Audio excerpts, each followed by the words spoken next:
Bismillahirrahmanirrahim. Alhamdulillah rabbil alamin. Ini jumpa lagi tunggul penebangan lama ini.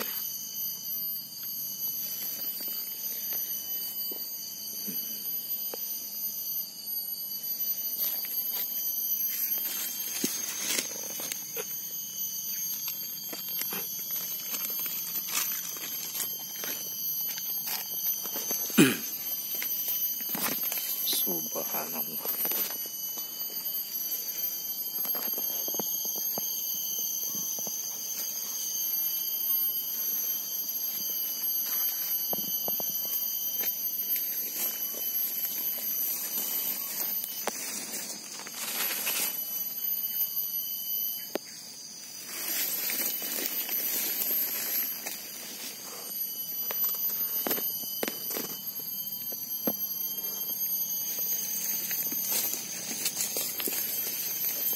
Ini pohon gaharu, kampung Aceh Barat Molabo, tunggul.